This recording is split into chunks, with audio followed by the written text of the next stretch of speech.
बहुत स्वागत है। माँ भगवती दुर्गा की कृपा आप और आपके पूरे परिवार पर सदा सर्वदा बनी रहे।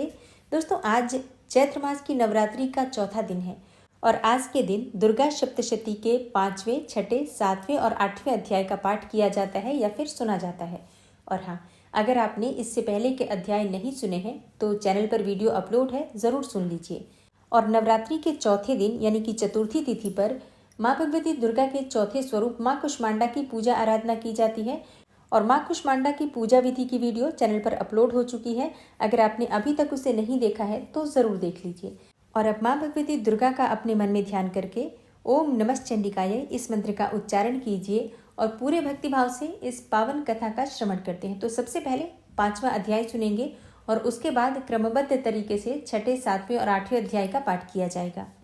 और दुर्गा सप्तशती के 5वें अध्याय में देवताओं द्वारा देवी की स्तुति और चंड मुंड के मुख से अंबिका के रूप की प्रशंसा सुनकर शुंभ का उनके पास दूत भेजना और दूत का निराश लौटने का वर्णन किया गया है। तो पाठ सुनने से पहले माँ भगवती दुर्गा का अपने मन में ध्यान कीजिए। ओम नमः चंडिकाय इस मंत्र का उच्चारण कीजिए और पूरे भक्तिभाव से इस कथा का श्रवण करते हैं। ऋषि कहते हैं, पूर्व काल में शुंभ और निशुंभ नामक असुरों ने अपने बल के घमंड में आकर सचिपति इंद्र के हाथों से तीनों लोकों का राज्य और यज्ञ भाग छीन लिए। वे ही दोनों सूर्य, चंद्रमा, कुबेर, यम और वरुण के अधिकार का भी उपयोग करने लगे। वायु और अग्नि का कार्य भी वे ही करने लगे। उन दोनों ने सब देवताओं को अपमानित, राज्य भ्रष्ट, पराजित तथा अधिकारहीन करके स्वर्ग से निकाल दिया। तब उन दोनों महान असुरों से तिरस्कृत देवताओं ने अपराजिता देवी का स्मरण किया और सोचा, जगदम्बा ने हम लोगों को वर दिया था कि आपत्ति काल में स्मरण करने पर मैं तुम्हारी सब आपत्तियों का तत्काल नाश कर दूंगी। यह विचार कर देवता गिरिराज हिमालय पर गए और वहां भगवती विष्णु माया की स्तुति करने लगे। देवता बोले, देवी को नमस्कार है, महादेवी शिवा को सर्वदा नमस्कार है, प्रकृति एवं भद्रा को प्रणाम है। हम लोग नियम पूर्वक जगदम्बा को नमस्कार करते हैं। रौद्रा को नमस्कार है, नित्या, गौरी एवं धात्री को बारंबार नमस्कार है। ज्योत्सनामयी, चंद्र रूपिणी एवं सुख स्वरूपा देवी को सतत प्रणाम है। शरणागतों का कल्याण करने वाली वृद्धि एवं सिद्धि रूपा देवी को हम बारंबार नमस्कार करते हैं। नैऋत्री अर्थात राक्षसों की लक्ष्मी, राजाओं की लक्ष्मी तथा सर्वाणी अर्थात शिव पत्नी स्वरूपा आप जगदम्बा को बार बार नमस्कार करते हैं। दुर्गा, दुर्गपारा, दुर्गम संकट से पार उतारने वाली, सारा अर्थात सबकी सारभूता, सर्वकारिणी, ख्याति, कृष्णा और धूम्रा देवी को सर्वदा नमस्कार है। अत्यंत सौम्य तथा अत्यंत रौद्र रूपा देवी को हम नमस्कार करते हैं। उन्हें बारंबार हम प्रणाम करते हैं। जगत की आधारभूता कृति देवी को बारंबार नमस्कार है। जो देवी सब प्राणियों में विष्णु माया के नाम से कही जाती हैं, उनको नमस्कार है। उनको नमस्कार, उनको बारंबार नमस्कार है। जो देवी सब प्राणियों में चेतना कहलाती हैं, उनको नमस्कार, उनको नमस्कार, उनको बारंबार नमस्कार है। जो देवी सब प्राणियों में बुद्धि रूप से स्थित हैं, उनको नमस्कार, उनको नमस्कार, उनको बारंबार नमस्कार है। जो देवी सब प्राणियों में निद्रा रूप से स्थित हैं, उनको नमस्कार, उनको नमस्कार, उनको बारंबार नमस्कार है। जो देवी सब प्राणियों में क्षुधा रूप से स्थित हैं, उनको नमस्कार, उनको नमस्कार, उनको बारंबार नमस्कार है। जो देवी सब प्राणियों में छाया रूप से स्थित हैं, उनको नमस्कार, उनको नमस्कार, उनको बारंबार नमस्कार है। जो देवी सब प्राणियों में शक्ति रूप से स्थित हैं, उनको नमस्कार, उनको नमस्कार, उनको बारंबार नमस्कार है। जो देवी सब प्राणियों में तृष्णा रूप से स्थित हैं, उनको नमस्कार, उनको नमस्कार, उनको बारंबार नमस्कार है। जो देवी सब प्राणियों में शांति रूप से अर्थात क्षमा रूप से स्थित हैं, उनको नमस्कार, उनको नमस्कार, उनको बारंबार नमस्कार है। जो देवी सब प्राणियों में जाति रूप से स्थित हैं, उनको नमस्कार, उनको नमस्कार, उनको बारंबार नमस्कार है। जो देवी सब प्राणियों में लज्जा रूप से स्थित हैं, उनको नमस्कार, उनको नमस्कार, उनको बारंबार नमस्कार है। जो देवी सब प्राणियों में शांति रूप से स्थित हैं, उनको नमस्कार, उनको नमस्कार, उनको बारंबार नमस्कार है। जो देवी सब प्राणियों में श्रद्धा रूप से स्थित हैं, उनको नमस्कार, उनको नमस्कार, उनको बारंबार नमस्कार है। जो देवी सब प्राणियों में कांति रूप से स्थित हैं, उनको नमस्कार, उनको नमस्कार, उनको बारंबार नमस्कार है। जो देवी सब प्राणियों में लक्ष्मी रूप से स्थित हैं, उनको नमस्कार, उनको नमस्कार, उनको बारंबार नमस्कार है। जो देवी सब प्राणियों में वृत्ति रूप से स्थित हैं, उनको नमस्कार, उनको नमस्कार, उनको बारंबार नमस्कार है। जो देवी सब प्राणियों में स्मृति रूप से स्थित हैं, उनको नमस्कार, उनको नमस्कार, उनको बारंबार नमस्कार है। जो देवी सब प्राणियों में दया रूप से स्थित हैं, उनको नमस्कार, उनको नमस्कार, उनको बारंबार नमस्कार है। जो देवी सब प्राणियों में तुष्ट रूप से स्थित हैं, उनको नमस्कार, उनको नमस्कार, उनको बारंबार नमस्कार है। जो देवी सब प्राणियों में माता रूप से स्थित हैं, उनको नमस्कार, उनको नमस्कार, उनको बारंबार नमस्कार है। जो देवी सब प्राणियों में भ्रांति रूप से स्थित हैं, उनको नमस्कार, उनको नमस्कार, उनको बारंबार नमस्कार है। जो जीवों के इंद्रिय वर्ग की अधिष्ठात्री देवी एवं सब प्राणियों में सदा व्याप्त रहने वाली है, उन व्याप्ति देवी को बारंबार नमस्कार है। जो देवी चैतन्य रूप से इस संपूर्ण जगत को व्याप्त करके स्थित हैं, उनको नमस्कार, उनको नमस्कार, उनको बारंबार नमस्कार है। पूर्व काल में अपने अभिष्ट की प्राप्ति होने से देवताओं ने जिनकी स्तुति की तथा देवराज इंद्र ने बहुत दिनों तक जिनका सेवन किया, वह कल्याण की साधनभूता ईश्वरी हमारा कल्याण और मंगल करें तथा सारी आपत्तियों का नाश कर डालें। उद्दंड दैत्यों से सताए हुए हम सभी देवता जिन परमेश्वरी को इस समय नमस्कार करते हैं तथा जो भक्ति से विनम्र पुरुषों द्वारा स्मरण की जाने पर तत्काल ही संपूर्ण विपत्तियों का नाश कर देती हैं, वे जगदम्बा हमारा संकट दूर करें। तब ऋषि कहते हैं, हे राजन, इस प्रकार जब देवता स्तुति कर रहे थे, उस समय पार्वती देवी गंगा जी के जल में स्नान करने के लिए वहां आईं। उन सुंदर भौहों वाली भगवती ने देवताओं से पूछा, आप लोग यहाँ किसकी स्तुति करते हैं? तब उन्हीं के शरीर कोश से प्रकट हुई शिवा देवी बोली, शुंभ दैत्य से तिरस्कृत और युद्ध में निशुंभ से पराजित हो यहाँ एकत्रित हुए ये समस्त देवता यह मेरी ही स्तुति कर रहे हैं। पार्वती जी के शरीर कोश से अंबिका का प्रादुर्भाव हुआ था, इसलिए वे समस्त लोकों में कौशिकी कही जाती हैं। कौशिकी के प्रकट होने के बाद पार्वती देवी जी का शरीर काले रंग का हो गया, अतः वे हिमालय पर रहने वाली कालिका देवी के नाम से विख्यात हुई। तदनंतर शुंभ निशुंभ के भृत्य चंड मुंड वहां आए और उन्होंने परम मनोहर रूप धारण करने वाली अंबिका देवी को देखा। फिर वे शुंभ के पास जाकर बोले, महाराज, एक अत्यंत मनोहर स्त्री है जो अपनी दिव्य कांति से हिमालय को प्रकाशित कर रही है। वैसा उत्तम रूप कहीं किसी ने भी नहीं देखा होगा। असुरेश्वर, पता लगाइए वह देवी कौन है और उसे ले लीजिए। स्त्रियों में तो वह रत्न है, उसका प्रत्येक अंग बहुत ही सुंदर है तथा वह अपने श्री अंगों की प्रभा से संपूर्ण दिशाओं में प्रकाश फैला रही है। दैत्यराज, अभी वह हिमालय पर ही मौजूद है, आप उसे देख सकते हैं। हे प्रभो, तीनों लोकों में मणि, हाथी और घोड़े आदि जितने भी रत्न हैं, वे सब इस समय आपके घर में शोभा पाते हैं। हाथियों में रत्नभूत ऐरावत, यह पारिजात का वृक्ष और यह उच्चैः श्रवा घोड़ा, यह सब आपने इंद्र से ले लिया है। हंसों से जुता हुआ यह विमान भी आपके आंगन में ही शोभा पाता है। यह रत्नभूत अद्भुत विमान जो पहले ब्रह्मा जी के पास था, अब आपके यहाँ लाया गया है। यह महापद्म नामक निधि आप कुबेर से छीन लाए हैं और समुद्र ने भी आपको किंजलकिनी नामक माला भेंट की है जो केसरों से सुशोभित है और जिसके कमल कभी कुम्हलाते नहीं हैं। सुवर्ण की वर्षा करने वाला वरुण का छत्र भी आपके घर में ही शोभा पाता है तथा यह श्रेष्ठ रथ जो पहले प्रजापति के अधिकार में था, अब आपके पास मौजूद है। हे दैत्येश्वर, मृत्यु की उत्क्रांतिदा नाम वाली शक्ति भी आपने छीन ली है तथा वरुण का पाश और समुद्र में होने वाले सब प्रकार के रत्न आपके भाई निशुंभ के अधिकार में है और अग्नि ने भी स्वतः शुद्ध किए हुए 2 वस्त्र आपकी सेवा में अर्पित किए हैं। दैत्यराज, इस प्रकार सभी रत्न आपने एकत्र कर लिए हैं, फिर जो यह स्त्रियों में रत्न रूप कल्याणमयी देवी है, इसे आप क्यों नहीं अपने अधिकार में कर लेते? ऋषि कहते हैं, चंडमुंड का यह वचन सुनकर शुंभ ने महादैत्य सुग्रीव को दूत बनाकर देवी के पास भेजा और कहा, तुम मेरी आज्ञा से उसके सामने ये बात कहना और ऐसा उपाय करना जिससे प्रसन्न होकर वह शीघ्र ही यहाँ आ जाए। तब वह दूत पर्वत के अत्यंत रमणीय प्रदेश में जहाँ देवी मौजूद थी गया और मधुर वाणी में कोमल वचन में बोला। दूत बोला, हे देवी, दैत्यराज शुंभ इस समय तीनों लोकों के परमेश्वर हैं। मैं उन्हीं का भेजा हुआ दूत हूँ और यहाँ तुम्हारे ही पास आया हूँ। उनकी आज्ञा सदा सब देवता एक स्वर से मानते हैं, कोई उनका उल्लंघन नहीं कर सकता। वे संपूर्ण देवताओं को परास्त कर चुके हैं। उन्होंने तुम्हारे लिए जो संदेश दिया है उसे सुनो। संपूर्ण त्रिलोकी मेरे अधिकार में है, देवता भी मेरी आज्ञा के अधीन ही चलते हैं। संपूर्ण यज्ञों के भागों को मैं ही पृथक पृथक भोगता हूँ। तीनों लोकों में जितने भी श्रेष्ठ रत्न हैं, वे सब मेरे ही अधिकार में हैं।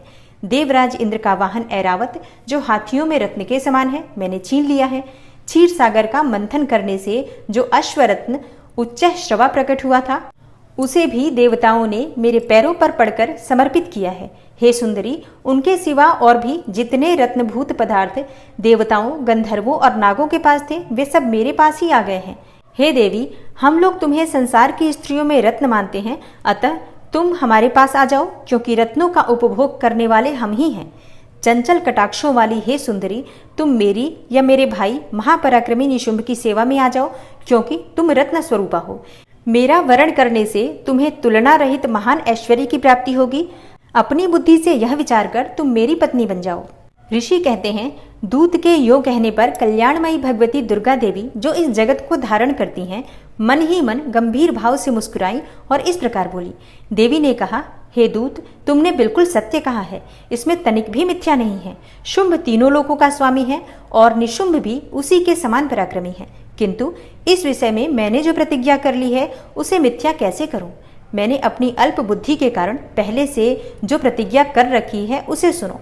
जो मुझे संग्राम में जीत लेगा, जो मेरे अभिमान को चूर्ण कर देगा तथा संसार में जो मेरे समान बलवान होगा, वही मेरा स्वामी होगा। इसलिए शुंभ तथा महादैत्य निशुंभ स्वयं ही यहाँ पधारे और मुझे जीतकर शीघ्र ही मेरा पाणी ग्रहण कर ले। इसमें विलंब की क्या आवश्यकता है? दूत बोला, हे देवी, तुम घमंड से भरी हो, मेरे सामने ऐसी बातें न करो। तीनों लोकों में कौन ऐसा पुरुष है जो शुंभ और निशुंभ के सामने खड़ा हो सके? हे देवी, अन्य दैत्यों के सामने भी सारे देवता युद्ध में नहीं ठहर सकते, फिर तुम अकेली स्त्री होकर कैसे ठहर सकती हो? जिन शुंभ आदि दैत्यों के सामने इंद्र आदि सब देवता भी युद्ध में खड़े नहीं हुए, उनके सामने तुम स्त्री होकर कैसे जाओगी? इसलिए तुम मेरे ही कहने से शुंभ और निशुंभ के पास चली जाओ। ऐसा करने से तुम्हारे गौरव की रक्षा होगी, अन्यथा जब वे केश पकड़कर घसीटेंगे तब तुम्हें अपनी प्रतिष्ठा खोकर जाना पड़ेगा। तब देवी ने कहा, तुम्हारा कहना ठीक है, शुंभ बलवान है और निशुंभ भी बड़े पराक्रमी है, किंतु क्या करूं? मैंने पहले बिना सोचे समझे प्रतिज्ञा कर ली है, अतः अब तुम जाओ। मैंने तुमसे जो कुछ कहा है वह सब दैत्यराज से आदरपूर्वक कहना, फिर वे जो उचित जान पड़े करें। इस प्रकार श्री मार्कंडेय पुराण में सावर्णिक मनवंतर की कथा के अंतर्गत देवी महात्म्य में देवी दूत संवाद नामक 5वां अध्याय पूरा हुआ। अब आप सुनेंगे दुर्गा सप्तशती का 6ठा अध्याय। 6ठे अध्याय में धूम्रलोचन वध का वर्णन किया गया है। ऋषि कहते हैं, देवी का यह कथन सुनकर दूत को बड़ा अमर्ष हुआ और उसने दैत्यराज के पास जाकर सब समाचार विस्तार पूर्वक कह सुनाया। दूत के उस वचन को सुनकर दैत्यराज कुपित हो उठा और दैत्य सेनापति धूम्रलोचन से बोला, धूम्रलोचन, तुम शीघ्र अपने साथ सेना लेकर जाओ और उस दुष्टा के केश पकड़कर घसीटते हुए उसे बलपूर्वक यहाँ ले आओ। उसकी रक्षा करने के लिए यदि कोई दूसरा खड़ा हो तो वह देवता, यक्ष अथवा गंधर्व ही क्यों न हो, उसे अवश्य मार डालना। ऋषि कहते हैं, शुंभ के इस प्रकार आज्ञा देने पर वह धूम्रलोचन दैत्य 60,000 असुरों की सेना को साथ लेकर वहां से तुरंत चल दिया। वहां पहुंचकर उसने हिमालय पर रहने वाली देवी को देखा और ललकार कर कहा, अरे तू शुंभ निशुंभ के पास चल। यदि इस समय प्रसन्नता पूर्वक मेरे स्वामी के समीप नहीं चलेगी तो मैं बलपूर्वक झोंटा पकड़कर घसीटते हुए तुझे ले चलूंगा। देवी बोली, तुम्हें दैत्यों के राजा ने भेजा है, तुम स्वयं भी बलवान हो और तुम्हारे साथ विशाल सेना भी है। ऐसी दशा में यदि मुझे बलपूर्वक ले चलोगे तो मैं तुम्हारा क्या कर सकती हूँ? ऋषि कहते हैं, देवी के यो कहने पर असुर धूम्रलोचन उनकी ओर दौड़ा। तब अंबिका ने हुम शब्द के उच्चारण मात्र से उसे भस्म कर दिया। फिर तो क्रोध में भरी हुई दैत्यों की विशाल सेना और अंबिका ने एक दूसरे पर तीखे सायकों, शक्तियों तथा फरसों की वर्षा आरंभ कर दी। इतने में ही देवी का वाहन सिंह क्रोध में भरकर भयंकर गर्जना करके गर्दन के बालों को हिलाता हुआ असुरों की सेना में कूद पड़ा। उसने कुछ दैत्यों को पंजों की मार से, कितनों को अपने जबड़ों से और कितने ही महादैत्यों को पटक कर ओठ की दाढ़ों से घायल करके मार डाला। उस सिंह ने अपने नखों से कितनों के पेट फाड़ डाले और थप्पड़ मारकर कितनों के ही सिर धड़ से अलग कर दिए। कितनों की भुजाएं और मस्तक काट डाले तथा अपनी गर्दन के बाल हिलाते हुए उसने दूसरे दैत्यों के पेट फाड़कर उनका रक्त चूस लिया। अत्यंत क्रोध में भरे हुए देवी के वाहन उस महाबली सिंह ने क्षण भर में ही असुरों की सारी सेना का संहार कर डाला। शुंभ ने जब सुना कि देवी ने धूम्रलोचन असुर को मार डाला तथा उसके सिंह ने सारी सेना का सफाया कर डाला, तब उस दैत्यराज को बड़ा क्रोध हुआ। उसका होठ कांपने लगा। उसने चंड और मुंड नामक 2 महादैत्यों को आज्ञा दी, हे चंड और हे मुंड, तुम लोग बहुत बड़ी सेना लेकर वहां जाओ। उस देवी के झोंटे पकड़कर अथवा उसे बांधकर शीघ्र यहाँ ले आओ। यदि इस प्रकार उसको लाने में संदेह हो तो युद्ध में सब प्रकार के अस्त्र शस्त्रों तथा समस्त आसुरी सेना का प्रयोग करके उसकी हत्या कर डालना। उस दुष्टा की हत्या होने पर तथा सिंह के भी मारे जाने पर उस अंबिका को बांधकर साथ लेकर शीघ्र ही लौट आना। ओम नमः चंडिकायै। इस प्रकार श्री मार्कंडेय पुराण में सावर्णिक मनवंतर की कथा के अंतर्गत देवी महात्म्य में धूम्रलोचन वध नामक 6वां अध्याय पूरा हुआ। और अब आप सुनेंगे दुर्गा सप्तशती का 7वां अध्याय, जिसमें चंड और मुंड के वध का वर्णन किया गया है। ऋषि कहते हैं, तदनंतर शुंभ की आज्ञा पाकर वे चंड मुंड आदि दैत्य चतुरंगिणी सेना के साथ अस्त्र शस्त्रों से सुसज्जित होकर चल दिए। फिर गिरिराज हिमालय के सुवर्णमय ऊंचे शिखर पर पहुंचकर उन्होंने सिंह पर बैठी हुई देवी को देखा। वे मंद मंद मुस्कुरा रही थी। उन्हें देखकर दैत्य लोग तत्परता से पकड़ने का उद्योग करने लगे। किसी ने धनुष तान लिया, किसी ने तलवार संभाली और कुछ लोग देवी के पास आकर खड़े हो गए। तब अंबिका ने उन शत्रुओं के प्रति बड़ा क्रोध किया। उस समय क्रोध के कारण उनका मुख काला पड़ गया, ललाट में भौहें टेढ़ी हो गईं और वहां से तुरंत विकराल मुखी काली प्रकट हुई, जो तलवार और पाश लिए हुए थीं। वे विचित्र खटवांग धारण किए और चीते के चर्म की साड़ी पहने नर मुंडों की माला से विभूषित थीं। उनके शरीर का मांस सूख गया था, केवल हड्डियों का ढांचा था, जिससे वे अत्यंत भयंकर जान पड़ती थी। उनका मुख बहुत विशाल था, जीभ लपलपाने के कारण वे और भी डरावनी प्रतीत होती थीं। उनकी आंखें भीतर को धंसी हुई और कुछ लाल थीं। वे अपनी भयंकर गर्जना से संपूर्ण दिशाओं को गुंजा रही थी। बड़े बड़े दैत्यों का वध करती हुई वे कालिका देवी बड़े वेग से दैत्यों की उस सेना पर टूट पड़ी और उन सबको भक्षण करने लगी। वे पार्श्वरक्षकों, अंकुशधारी महावतों, योद्धाओं और घंटा सहित कितने ही हाथियों को एक ही हाथ से पकड़कर मुंह में डाल लेती थी। इसी प्रकार घोड़े, रथ और सारथी के साथ रथी सैनिकों को मुंह में डालकर वे उन्हें बड़े भयानक रूप से चबा डालती थी। किसी के बाल पकड़ लेती तो किसी का गला दबा देती, किसी को पैरों से कुचल डालती और किसी को छाती के धक्के से गिराकर मार डालती थी।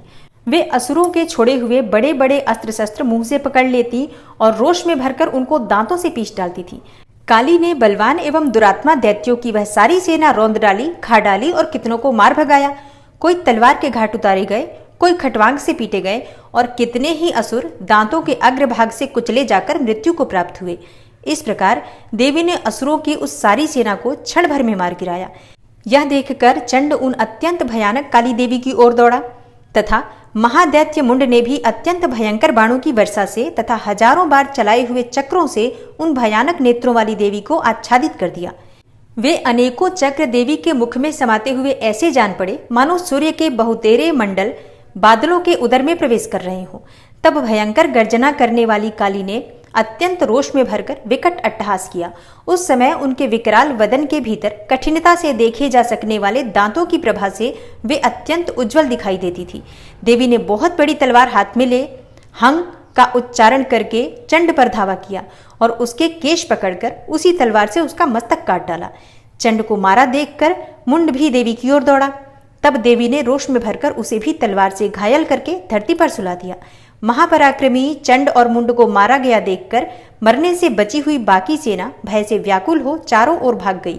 तदनंतर काली ने चंड और मुंड का मस्तक हाथ में लेकर चंडिका के पास जाकर प्रचंड अट्टहास करते हुए कहा, हे देवी, मैंने चंड और मुंड नामक इन 2 महापशुओं को तुम्हें भेंट किया है। अब युद्ध यज्ञ में तुम शुंभ और निशुंभ का स्वयं ही वध करना। ऋषि कहते हैं, वहां लाए हुए उन चंड मुंड नामक महादैत्यों को देखकर कल्याणमयी चंडी ने काली से मधुर वाणी में कहा, हे देवी, तुम चंड और मुंड को लेकर मेरे पास आई हो, इसलिए संसार में चामुंडा के नाम से तुम्हारी ख्याति होगी। ओम नमः चंडिकायै। इस प्रकार श्री मार्कंडेय पुराण में सावर्णिक मनवंतर की कथा के अंतर्गत देवी महात्म्य में चंड मुंड वध नामक 7वां अध्याय पूरा हुआ। और अब आप सुनेंगे दुर्गा सप्तशती का 8वां अध्याय। 8वें अध्याय में रक्त बीज वध का वर्णन किया गया है। ऋषि कहते हैं, चंड और मुंड नामक दैत्यों के मारे जाने तथा बहुत सी सेना का संहार हो जाने पर दैत्यों के राजा प्रतापी शुंभ के मन में बड़ा क्रोध हुआ और उसने दैत्यों की संपूर्ण सेना को युद्ध के लिए कूच करने की आज्ञा दी। वह बोला, आज उदायुध नाम के 86 दैत्य सेनापति अपनी सेनाओं के साथ युद्ध के लिए प्रस्थान करें। कंबु नाम वाले दैत्यों के 84 सेनानायक अपनी वाहिनी से घिरे हुई यात्रा करें। 50 कौटिवीर्य कुल के और 100 धौम्र कुल के असुर सेनापति मेरी आज्ञा से सेना सहित कूच करें। कालक, दौरहृद, मौर्य और कालकेय असुर भी युद्ध के लिए तैयार होकर मेरी आज्ञा से तुरंत प्रस्थान करें। भयानक शासन करने वाला असुर राज शुंभ इस प्रकार आज्ञा देकर सहस्त्रों बड़ी बड़ी सेनाओं के साथ युद्ध के लिए प्रस्थित हुआ। उसकी अत्यंत भयंकर सेना आती देखकर चंडिका ने अपने धनुष की टंकार से पृथ्वी और आकाश के बीच का भाग गुंजा दिया। हे राजन, तदनंतर देवी के सिंह ने भी बड़े जोर जोर से दहाड़ना आरंभ किया। फिर अंबिका ने घंटे के शब्द से उस ध्वनि को और भी बढ़ा दिया। धनुष की टंकार, सिंह की दहाड़ और घंटे की ध्वनि से संपूर्ण दिशाएं गूंज उठी। उस भयंकर शब्द से काली ने अपने विकराल मुख को और भी बढ़ा लिया तथा इस प्रकार वे विजयिनी हुई। उस तुमुल नाद को सुनकर दैत्यों की सेनाओं ने चारों ओर से आकर चंडिका देवी, सिंह तथा काली देवी को क्रोधपूर्वक घेर लिया। हे राजन, इसी बीच में असुरों के विनाश तथा देवताओं के अभ्युदय के लिए ब्रह्मा, शिव, कार्तिकेय, विष्णु तथा इंद्र आदि देवों की शक्तियां, जो अत्यंत पराक्रम और बल से संपन्न थी, उनके शरीर से निकलकर उन्हीं के रूप में चंडिका देवी के पास गईं। जिस देवता का जैसा रूप, जैसा वेश और जैसा वाहन है, ठीक वैसे ही साधनों से संपन्न हो उसकी शक्ति असुरों से युद्ध करने के लिए आई। सबसे पहले हंस युक्त विमान पर बैठी हुई, अक्षसूत्र और कमंडलू से सुशोभित ब्रह्मा जी की शक्ति उपस्थित हुई, जिसे ब्रह्माणी कहते हैं। महादेव जी की शक्ति वृषभ पर आरूढ़ हो, हाथों में श्रेष्ठ त्रिशूल धारण किए और महानाग का कंकण पहने, मस्तक में चंद्र रेखा से विभूषित होकर वहां आ पहुंची। कार्तिकेय जी की शक्ति रूपा जगदम्बिका उन्हीं का रूप धारण किए श्रेष्ठ मयूर पर आरूढ़ हो, हाथों में शक्ति लिए दैत्यों से युद्ध करने के लिए आई। और इसी प्रकार भगवान विष्णु की शक्ति गरुड़ पर विराजमान होकर शंख, चक्र, गदा, सारंग, धनुष तथा खड्ग हाथ में लिए वहां आई। अनुपम यज्ञ वाराह का रूप धारण करने वाले श्रीहरि की जो शक्ति है, वह भी वाराह शरीर धारण करके वहां उपस्थित हुई। नारसिंही शक्ति भी नृसिंह के समान शरीर धारण करके वहां आई। उसकी गर्दन के बालों के झटके से आकाश के तारे बिखरे पड़ते थे। इसी प्रकार इंद्र की शक्ति वज्र हाथों में लिए गजराज ऐरावत पर बैठकर आई। उसके भी सहस्त्र नेत्र थे। इंद्र का जैसा रूप है वैसा ही उसका भी था। तदनंतर उन देव शक्तियों से घिरे हुए महादेव जी ने चंडिका से कहा, मेरी प्रसन्नता के लिए तुम शीघ्र ही इन असुरों का संहार करो। तब देवी के शरीर से अत्यंत भयानक और परम उग्र चंडिका शक्ति प्रकट हुई, जो सैकड़ों गिदड़ियों की भांति आवाज करने वाली थी। उस अपराजिता देवी ने धूमिल जटा वाले महादेव जी से कहा, हे भगवान, आप शुंभ निशुंभ के पास दूत बनकर जाइए और उन अत्यंत गर्वीले दानव शुंभ एवं निशुंभ दोनों से कहिए, और इसके साथ ही इनके अतिरिक्त भी जो दानव युद्ध के लिए वहां उपस्थित हो, उनको भी यह संदेश दीजिए, दैत्यों, यदि तुम जीवित रहना चाहते हो तो पाताल को लौट जाओ। इंद्र को त्रिलोकी का राज्य मिल जाए और देवता यज्ञ भाग का उपभोग करें, और यदि बल के घमंड में आकर तुम युद्ध की अभिलाषा रखते हो तो आओ, मेरी शिवाएं अर्थात योगिनियां तुम्हारे कच्चे मांस से तृप्त हो। चूंकि उस देवी ने भगवान शिव को दूत के कार्य में नियुक्त किया था, इसलिए वह शिवदूती के नाम से संसार में विख्यात हुई। वे महादैत्य भी भगवान शिव के मुंह से देवी के वचन सुनकर क्रोध में भर गए और जहां कात्यायनी विराजमान थी उस ओर बढ़े। तदनंतर वे दैत्य अमरस में भरकर पहले ही देवी के ऊपर बाण शक्ति और रिष्टि आदि अस्त्रों की रिष्टि करने लगे। तब देवी ने भी खेल खेल में ही धनुष की टंकार की और उससे छोड़े हुए बड़े बड़े बाणों द्वारा दैत्यों के चलाए हुए बाण, शूल, शक्ति और फरसों को काट डाला। फिर काली उनके आगे होकर शत्रुओं को शूल के प्रहार से विदीर्ण करने लगी और खटवांग से उनका कचूमर निकालती हुई रणभूमि में विचरने लगी। ब्रह्माणी भी जिस जिस ओर दौड़ती उसी उसी ओर अपने कमंडलू का जल छिड़ककर शत्रुओं के ओज और पराक्रम को नष्ट कर देती थी। माहेश्वरी के त्रिशूल से तथा वैष्णवी के चक्र से और अत्यंत क्रोध में भरी हुई कुमार कार्तिकेय की शक्ति ने शक्ति से दैत्यों का संहार आरंभ किया। इंद्र शक्ति के वज्र प्रहार से विदीर्ण हो सैकड़ों दैत्य दानव रक्त की धार बहाते हुए पृथ्वी पर सो गए। वाराही शक्ति ने कितनों को अपनी थुथुन की मार से नष्ट किया, दाढ़ों के अग्रभाग से कितनों की छाती छेद डाली तथा कितने ही दैत्य उसके चक्र की चोट से विदीर्ण होकर गिर पड़े। नारसिंही भी दूसरे दूसरे महादैत्यों को अपनी नखों से विदीर्ण करके खाती और सिंहनाद से दिशाओं और आकाश को गुंजाती हुई युद्ध क्षेत्र में विचरने लगी। कितने ही असुर शिवदूती के प्रचंड अट्टहास से अत्यंत भयभीत हो पृथ्वी पर गिर पड़े और गिरने पर उन्हें शिवदूती ने उस समय अपना ग्रास बना लिया। इस प्रकार क्रोध में भरे हुए मातृगणों को नाना प्रकार के उपायों से बड़े बड़े असुरों का मर्दन करते देखकर दैत्य सैनिक भाग खड़े हुए। मातृगणों से पीड़ित दैत्यों को युद्ध से भागते देखकर रक्तबीज नामक महादैत्य क्रोध में भरकर युद्ध करने के लिए आया। उसके शरीर से जब रक्त की बूंद पृथ्वी पर गिरती तब उसी के समान शक्तिशाली एक दूसरा महादैत्य पृथ्वी पर पैदा हो जाता। महासुर रक्तबीज हाथ में गदा लेकर इंद्र शक्ति के साथ युद्ध करने लगा। तब ऐन्द्री ने अपने वज्र से रक्तबीज को मारा। वज्र से घायल होने पर उसके शरीर से बहुत सा रक्त चूने लगा और उससे उसी के समान रूप तथा पराक्रम वाले योद्धा उत्पन्न होने लगे। उसके शरीर से रक्त की जितनी बूंदें गिरी उतने ही पुरुष उत्पन्न हो गए। वे सब रक्त बीज के समान ही वीर्यवान, बलवान तथा पराक्रमी थे। वे रक्त से उत्पन्न होने वाले पुरुष भी अत्यंत भयंकर अस्त्र शस्त्रों का प्रहार करते हुए वहां मातृगणों के साथ घोर युद्ध करने लगे। पुनः वज्र के प्रहार से जब उसका मस्तक घायल हुआ तब रक्त बहने लगा और उससे हजारों पुरुष उत्पन्न हो गए। वैष्णवी ने युद्ध में रक्त बीज पर चक्र का प्रहार किया तथा ऐन्द्री ने उस दैत्य सेनापति को गदा से चोट पहुंचाई। वैष्णवी के चक्र से घायल होने पर उसके शरीर से जो रक्त बहा और उससे जो उसी के बराबर आकार वाले सहस्त्रों महादैत्य प्रकट हुए, उनके द्वारा संपूर्ण जगत व्याप्त हो गया।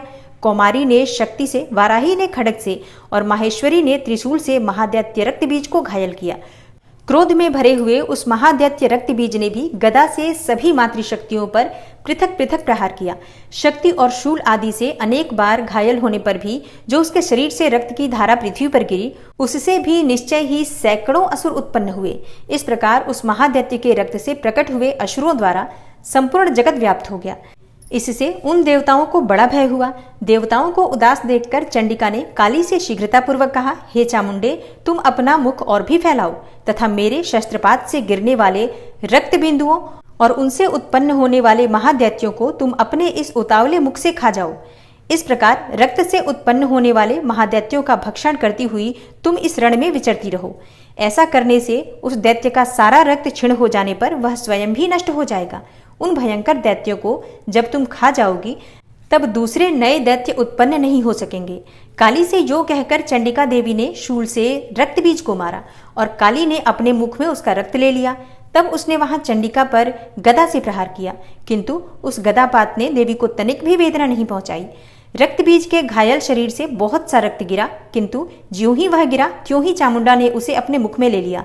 रक्त गिरने से काली के मुख में जो महादैत्य उत्पन्न हुए उन्हें भी वह चट कर गई और उसने रक्त बीज का रक्त भी पी लिया। तदनंतर देवी ने रक्त बीज को, जिसका रक्त चामुंडा ने पी लिया था, वज्र, बाण, खड्ग तथा रिष्टि आदि से मार डाला। हे राजन, इस प्रकार शस्त्रों के समुदाय से आहत एवं रक्तहीन हुआ महादैत्य रक्त बीज पृथ्वी पर गिर पड़ा। हे नरेश्वर, इससे देवताओं को अनुपम हर्ष की प्राप्ति हुई और मातृगण उन असुरों के रक्तपान के मध्य से उद्धत सा होकर नृत्य करने लगा। ओम नमः चंडिकायै। इस प्रकार श्री मार्कंडेय पुराण में सावर्णिक मनवंतर की कथा के अंतर्गत देवी महात्म्य में रक्त बीज वध नामक 8वां अध्याय पूरा हुआ। दुर्गा सप्तशती का आज का अध्याय यहीं समाप्त होता है। आगे की कथा आप कल के अध्याय में सुनेंगे। आशा करती हूँ आप कल भी कथा जरूर सुनेंगे। और आज की वीडियो अगर आपको अच्छी लगी हो तो वीडियो को लाइक कीजिए, शेयर कीजिए और चैनल को सब्सक्राइब करके बेल आइकन को जरूर प्रेस कर लीजिए। इससे ये होगा कि इस चैनल पर जो नई वीडियो अपलोड होंगी उनकी नोटिफिकेशन आपको सही समय पर प्राप्त होगी। मैं मिलती हूँ आपसे अगली वीडियो में। तब तक के लिए नमस्कार।